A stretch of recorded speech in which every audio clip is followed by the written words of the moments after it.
Hello, I'm Matthew Abel. Welcome to another edition of In the Green. Our guest today, returning, is Richard Robinson. Good evening, Rich, and thanks for coming back on In the Green. The campaign finance issue just keeps on moving. It's not something that's going to go away very soon, is it? It's constantly evolving. There is always news in it. It seems like sometimes like things move at kind of a glacial pace, but as more information comes out about the way campaigns and elections are funded, I think we make some headway with people as far as getting their attention that there's a way that this is playing out that's not in the interest of individuals and the normal voter. Right, absolutely. And I think the campaign finance issue has garnered a lot of attention in the last couple of years.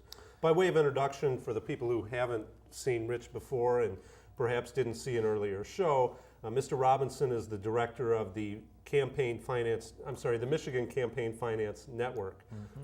Can you tell us what the network is? Well, we're a nonprofit, nonpartisan organization, and we do research and public education on issues of money in Michigan politics. We put together summary information on individuals' campaigns, on the campaign financing as an overall matter. And we're also an interested observer and sometimes jump into the fray on federal campaign finance issues as well. Right, and you were helpful to us at the State Bar in getting the State Bar Representative Assembly to pass a resolution supporting public financing for judicial elections, and I want to especially thank you for that publicly. Well, I think that that's one of the areas where there's some real potential for making progress. Last October, North Carolina passed the first in the nation full public funding law for state appellate court campaigns. So their Court of Appeals and Supreme Court now will have public funding available for all judicial candidates, and I think that that's a tremendous thing.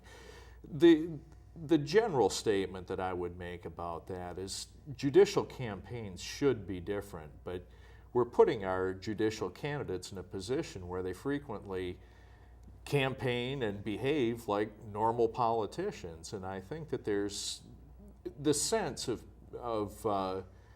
judicial independence is compromised by all of that. I mean, after all, it could be said that a legislator or an elected executive has constituencies that they serve, but right. For judges, they should only be serving the law. They shouldn't have backers who feel like they own a piece of the campaign and the policy that comes from it. Right. Well, you kind of expect legislators to be in that give and take, but certainly judges, we would hope that they're independent. And Michigan has a strange system where, especially in the Supreme Court, where the justices are nominated by the parties and then run as nonpartisan candidates. It's a real anomaly, and the trend kind of broke in 2002 in that the Supreme Court campaigns were much less expensive than they had been in 2000 going back to 98. In fact, they're more comparable to elections back in 1996. Well, I think only partly because the Democrats kind of rolled over and figured that there's no way they can take back the court, and it wasn't worth spending all that money for something that wasn't going to see some reasonably quick return. Well, absolutely. In describing the thing a little bit, from 1994 to 2000, the average cost of a winning campaign quadrupled from under $300,000 to over $1.2 million. Now, in 2002, the winning candidates raised $900,000 between them. But in spite of the fact, as you said, the Democrats just didn't have any money in their candidates at all. One of them had $45,000, one of them had $10,000. Still in all, although they had about a factor of 10 money advantage, the Chamber of Commerce came in with another $850,000 of so-called issue ads supporting the Republican candidate. So even though it was a non-competitive situation, there's a ton of money flowing. And now the justices of the Michigan Supreme Court, among them, have raised $8 million in campaign funds and have another $4 million invested by the Michigan Chamber of Commerce in so-called issue support. So there's an awful lot of money that's been spent by interest groups. The $8 million is the members who are currently on the court. That's how much. That's their how much campaigns they spent have in raised total. over the years in their campaigns. I don't believe I could point to anyone who's been involved in more than 2 campaigns, but it had gotten to a point where it took $1 million to win a Supreme Court campaign. Right. Now, what's your main area of interest now? Is it judicial races? Is it the state house? Is it the Congress? Well, there are a few things going on right now, Matt. As we speak here on Cinco de Mayo, an opinion has just been released by a 3-judge panel, federal judges, on the BICRA, the Bipartisan Campaign Reform Act, that was called McCain-Feingold, named for its sponsors. And it's a real mixed bag of what's come out of that 3-judge panel as far as an opinion. In fact, there are 4 opinions. There was 3 judges, 4 opinions. 3 judges, 4 opinions. There's the per curiam, I hope I've got that right, which is the court's opinion.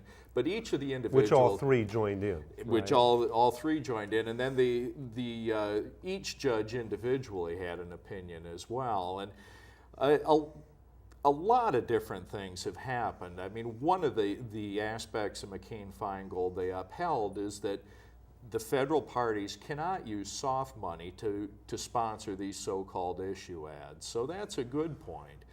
But on the other hand, they have not precluded the parties from passing the money through to nonprofit groups to do issue ads. So that's a downside. That's what'll happen, absolutely. That's what'll right? happen. Now, the positive thing is, though, at least those nonprofits are going to have to report where the money came from. So, for example, there was a famous part of the 2000 Republican presidential primary season where 2 brothers, the Wiley brothers, who are owners of Michael's Craft Stores, among their other enterprises, ran a series of these so-called issue ads sponsored by something they called Texans for Environmental Justice. And they tried to kneecap John McCain in the New York primaries, and people didn't know where that was coming from. So that's one positive. At least they won't be able to do these things entirely below the radar. We'll be able to tell who's putting the money up. But on the big picture, the thing I'd like to say about it all is that the last 2 major campaign finance initiatives that were upheld by the U.S. Supreme Court were in fact cases where they overturned the lower courts. And we're very optimistic that by the time this thing does get to the Supreme Court, we're going to get a better opinion for the cause of campaign finance reform than what came out of this 3-judge panel. So we shouldn't be distraught about this thing. It's a mixed bag, and this is not the last word. All right, well, you heard it here first, and we'll try to be optimistic about that.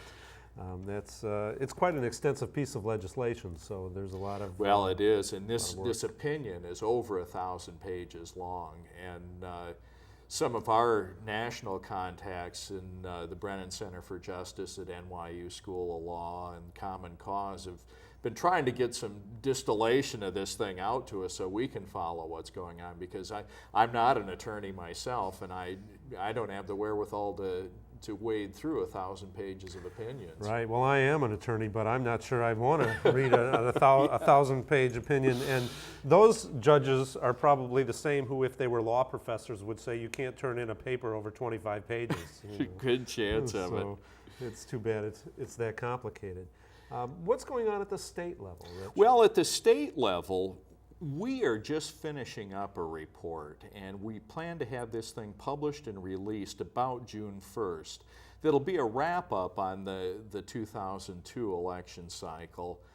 Who raised what money, what additional soft money was at play, independent expenditures, who are the top contributors to everybody who was elected. It's a broad thing. But it lists every representative? It will list every representative. In fact, for the legislative race as well, and the statewide races as well, we're going to have a summary of both candidates, both major party candidates. And we confine ourselves to the major party candidates because, frankly, they're the only ones who are raising money. Well, that's true, and that says something about politics, too. It does say something about politics. So we'll have a summary of both candidates in the legislative and statewide candidates, or campaigns, rather. We'll list the top 10 contributors to everybody who won. So people will be able to look and see who put the money up behind their state senator, their state representative, the governor, the attorney general, the secretary of state. Right. It was a tremendous amount of money at play. We've been able to put our finger on close to $80 million, better than $32 million in the gubernatorial campaigns, both the primary and the general. Wow. And overall, of that total of nearly $80 million, about a third of it came into play through vehicles, through independent expenditures by the parties and by political action committees, and through these bogus issue ads from areas that aren't subject to contribution limits. And we saw some real abuses in this campaign season, in my mind. And McCain-Feingold, again, only will affect federal races, right? So well, that's right. I mean, before we even get to McCain-Feingold, Michigan citizens should know that Michigan campaign finance law is like a piece of cheesecloth compared to federal campaign finance law.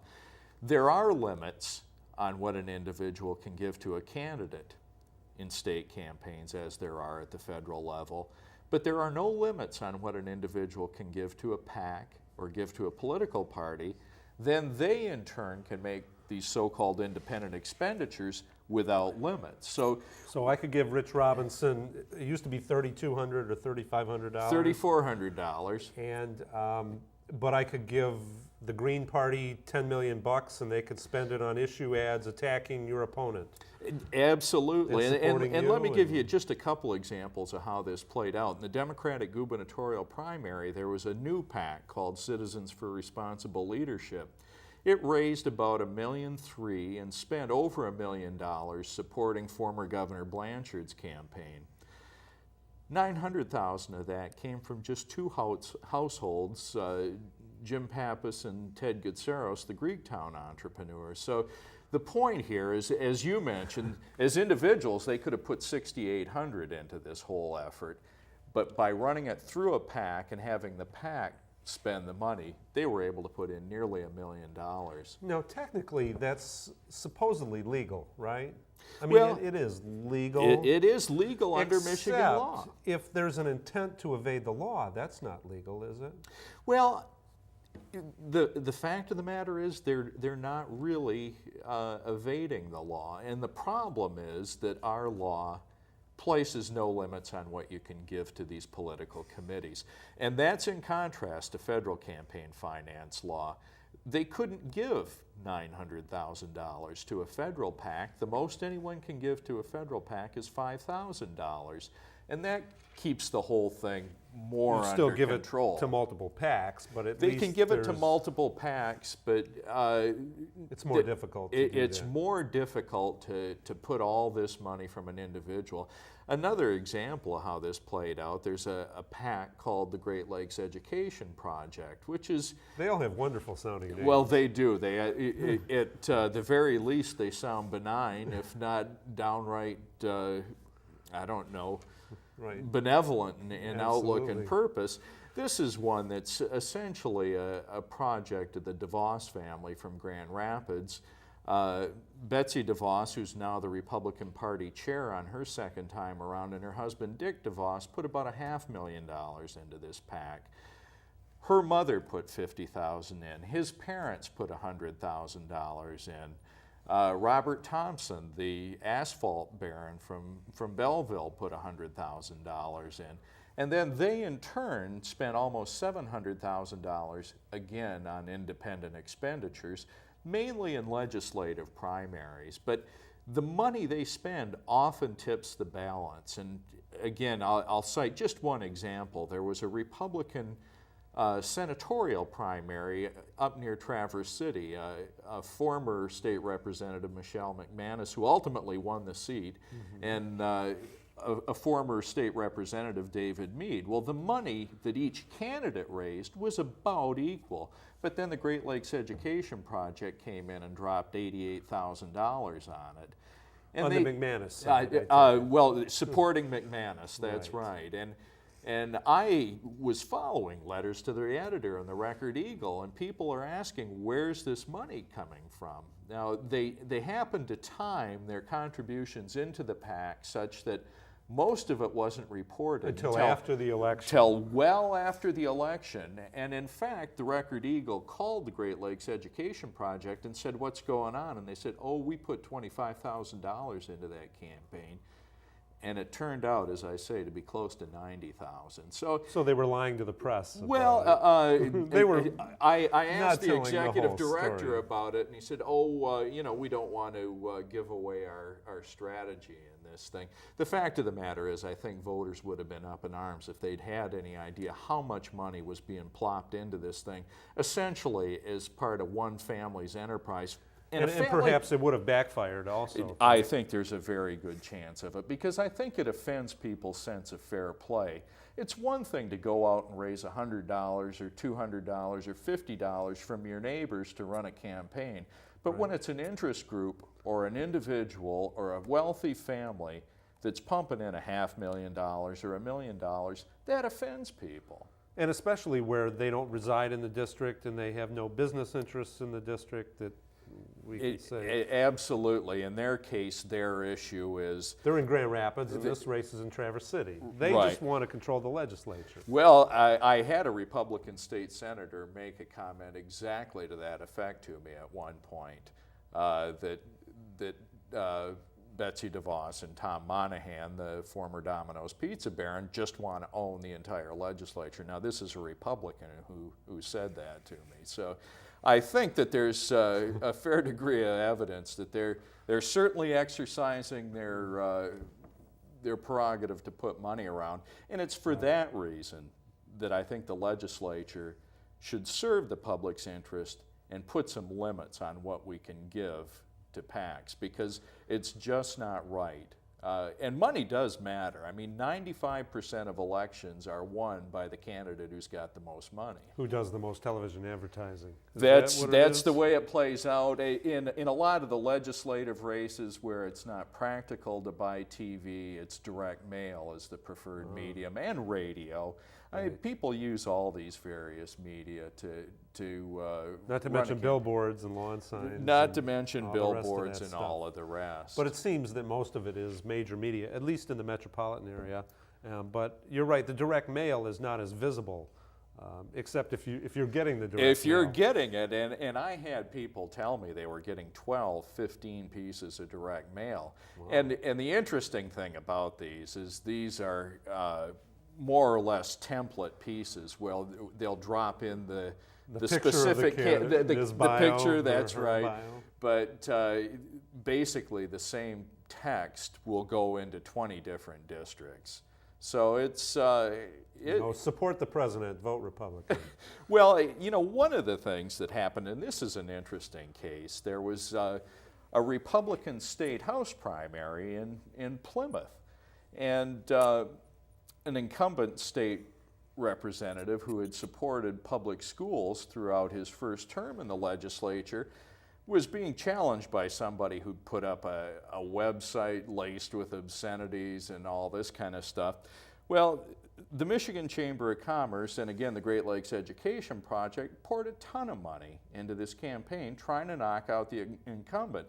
The fascinating thing is the incumbent, John Stewart, had been identified by the Small Business Association of Michigan as their legislator of the year. So it wasn't as though this was a matter of this wasn't somebody who was friendly to business interests and business perspectives. This was simply a matter of this ideological. He wasn't right-wing enough. He didn't want to undo public education was the real nut of the issue. And thank you, John Stewart, for sticking in there for public education. A lawyer and a friend of mine. So that's good. What about on the congressional side? There are now 16 congressional districts in Michigan. Those are up every 2 years. Well, we're down to 15. I'm now. sorry, we right, lost there were one 16. this time There are 15 around. congressional districts. And those races are, well, partly they're not as competitive as they could be because of the gerrymandering that occurs every 10 years. They call it reapportionment, we call it gerrymandering. But I think gerrymandering is an apt description of the whole thing, Matt. And in this past election, there were 2 seats that were competitive. Were competitive, or were relative. at least there was a serious attempt to make them competitive. They weren't very competitive, but there were 2 that were not completely incompetitive. That's right. I mean, in a typical scenario, and I might cite Congressman Dave Camp as an example. He'll raise $1 million and be challenged by somebody who'll raise $5,000. That's typical of the kind of imbalance that's going on. There were 2 races, one for an open seat, now Congressman Thaddeus McCotter, and Kevin Kelly, and then David Fink ran a challenge against Congressman Joe Nolenberg. But other than that, there was really no competition, vote-wise or money-wise, and I think you hit it right on the head that this is a matter of apportionment, and this is another area where I think we could look elsewhere for better examples of how to do this. For example, in Iowa, they have a reapportionment commission that's a nonpartisan enterprise. What they suggest is district lines has to be approved by their legislature, but the way it works in Michigan is the majority party gets to hold the crayon and they draw things essentially to their favor. So what we end up with is shove all the Democrats over here, shove all the Republicans over here, and you never have a competitive election or really a competition of ideas. Right, and even those 2 supposedly competitive races ended up not even being very close, did they? They weren't very close. I can't tell you off the top of my head what the actual vote percentage was. But it's not like we had to wait into the night to find out who was winning. No, that's absolutely right. That was not the case. So we've got ourselves in and you know, nationally, I think that going into the election, it was pretty well conceded that there would be no more than 40 competitive races out of 435. And people wonder why we don't vote.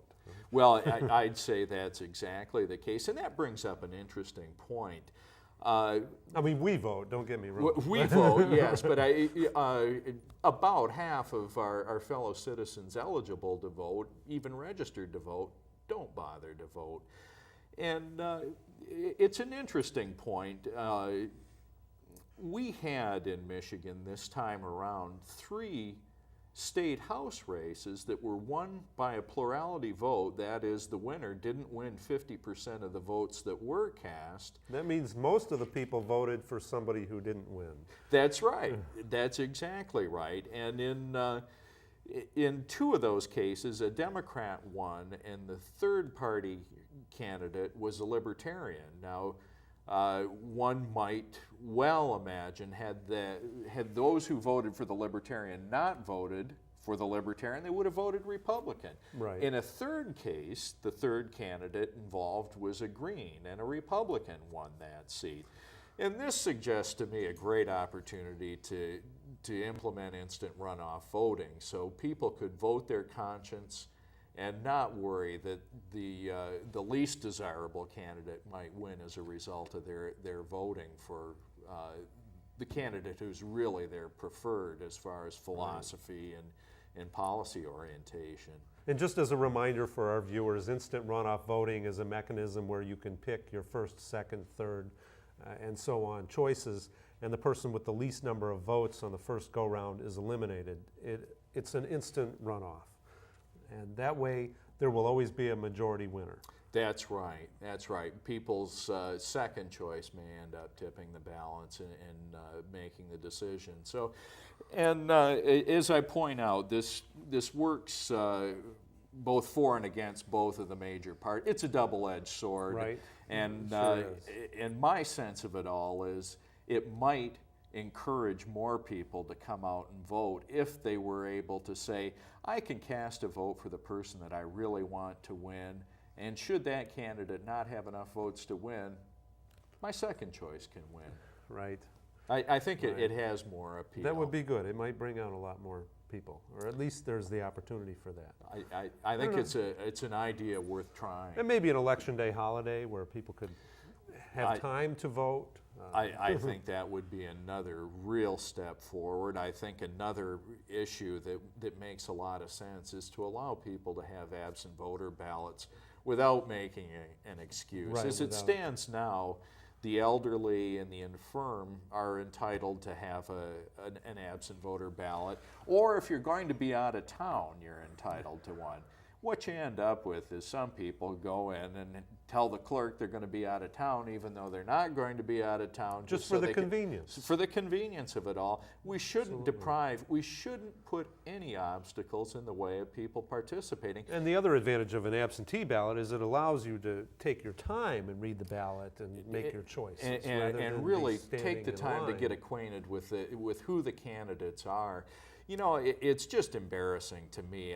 You think back to, they had a national election in Zimbabwe and people sat in line for 3 days waiting for the chance to vote, and we can't get half our registered voters to turn out and cast a ballot. So I think the way citizens have withdrawn from participation in the democratic process ought to be a national embarrassment. Well, I think we're almost out of time here, Rich. I really want to thank you very much for coming on the show again and keeping this issue in perspective and in front of the viewers, because campaign finance reform has a long way to go. And thank you very much. Thanks very much to people like you who are carrying the torch. It's really important for what you're doing and providing the publicity and the daylight. The publications that your organization puts together are invaluable to candidates, to people interested in public affairs, etc. I'm sure that the website will be broadcast on screen, but if you'd like to mention it, it might be another Well, opportunity. and if I could put in a plug, we're going to be publishing this Citizen's Guide to Michigan Campaign Finances about June 1st. Viewers should look at it as not only their right, but their responsibility to know who's funding campaigns. So, and it will be available through our website, www.mcfn, MichiganCampaignFinanceNetwork.org. That's great. So thank you all very much for looking in on In the Green. I'm Matthew Abel with Rich Robinson of the Michigan Campaign Finance Network. Don't forget to vote. Thank you very much. Thanks, Good to see you Matt. again, Rich. And I hope you'll come back. Oh, my pleasure. There's